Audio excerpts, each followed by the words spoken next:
안녕하세요. 부부양심 중고차 이진영입니다. 자, 오늘은 중고차 잘 사는 방법.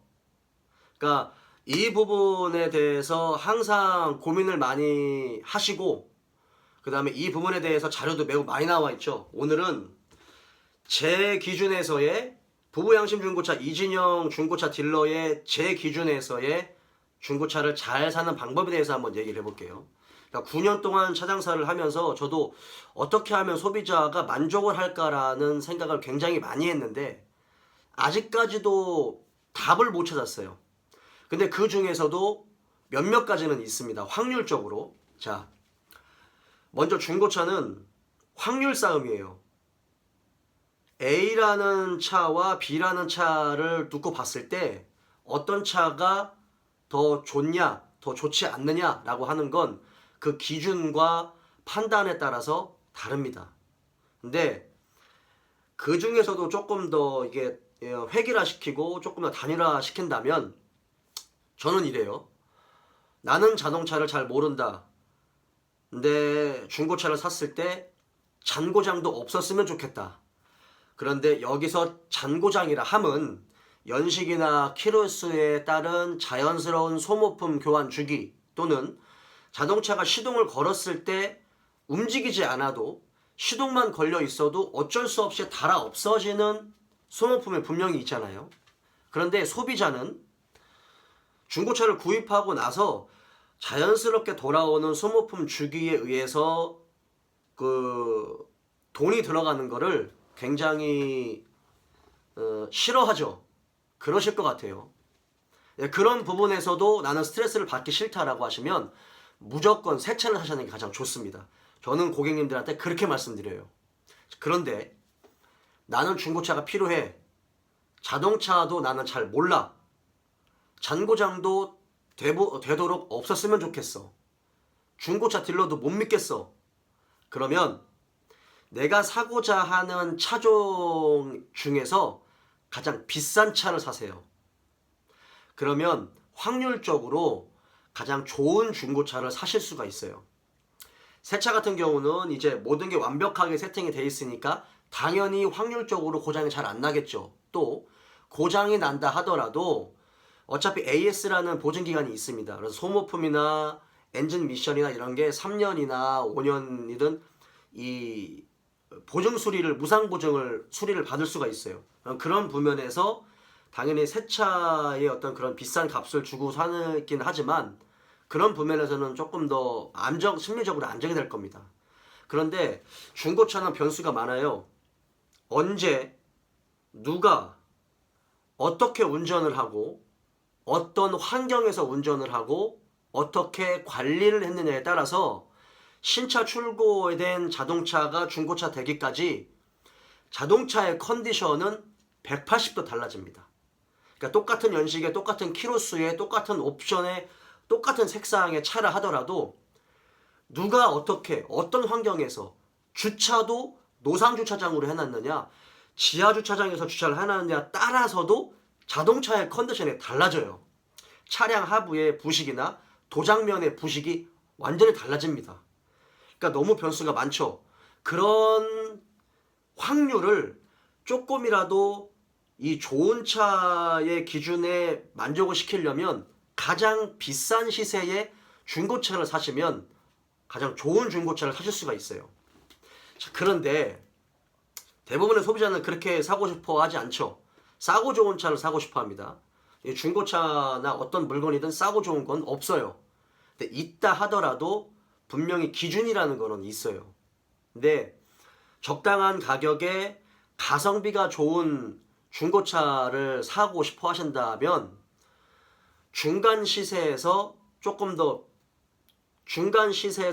높은 시세의 중고차를 사시게 되면 이제 점점 자동차의 컨디션이나 옵션, 사고 유무가 점점 좋아집니다. 이렇게 좀 보존 상태가 점점 좋아지겠죠. 중고차는 절대적인 평가가 아니라 상대적인 평가예요.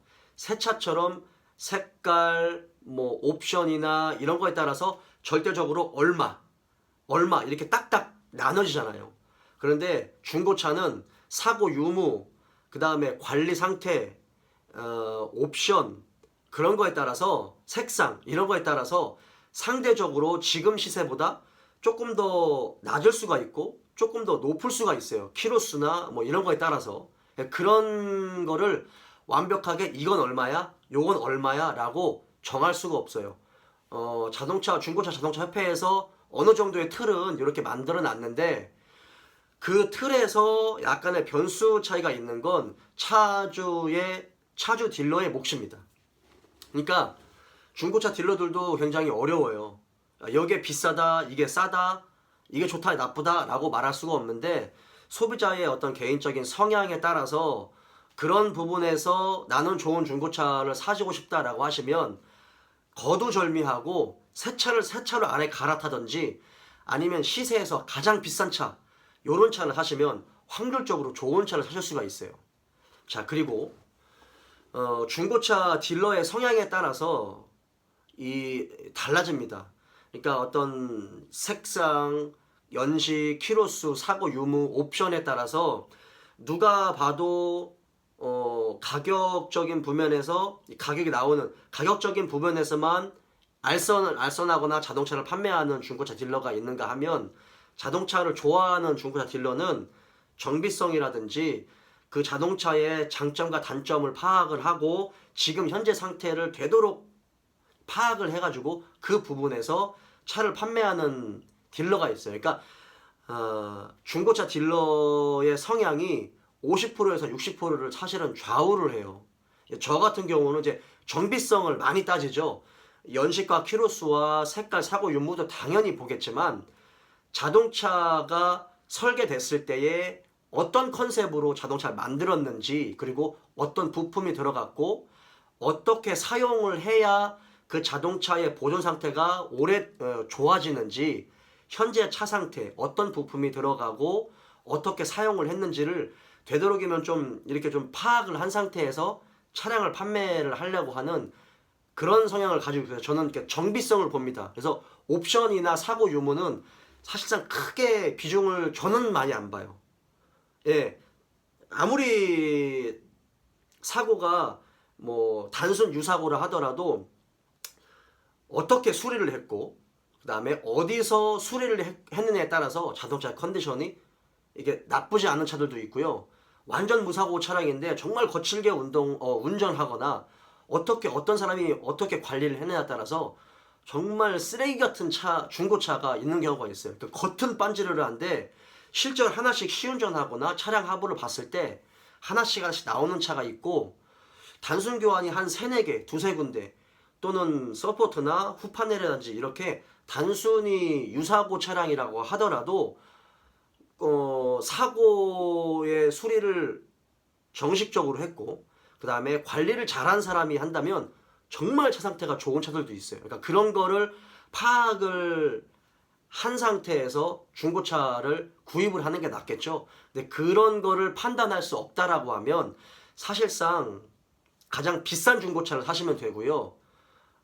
나는 중고차 딜러를 어느 정도 믿는다라고 하시면 자동차를 정말 좋아하고 잘 아는 중고차 딜러를 본인들이 발품을 팔아서 어떻게든 찾아내셔야 됩니다. 그러니까 얘는 뭐가 좋다, 뭐가 좋지 않다라고 판단할 수 있는 기준이 중고차는 정말 애매해요. 누가 잘한다, 누가 잘못한다 이런 기준을 이 상대적인 평가와 주관적인 평가가 들어가기 때문에 이건 사실 소비자가 발품을 팔아야 되는 부분이고 그마저도 하기 싫다라고 하시면 앞서 말씀하신 대로 중고차를 사셔야 됩니다. 이게 9년 동안 제가 차 장사를 하면서 내린 결론이에요. 내린 결론이고 이거 말고 뭐 또 다른 더 디테일하게 물론 들어갈 수가 있는데 그거는 다음 영상에서 어떻게 하면 중고차를 더 잘 살 수 있을까? 어떤 중고차가 좋은 중고차인지 어떤 변수가 있는지 그런 부분을 조금 더 디테일하게 세분화해서 한번 영상을 찍어보겠습니다. 자, 오늘은 여기까지.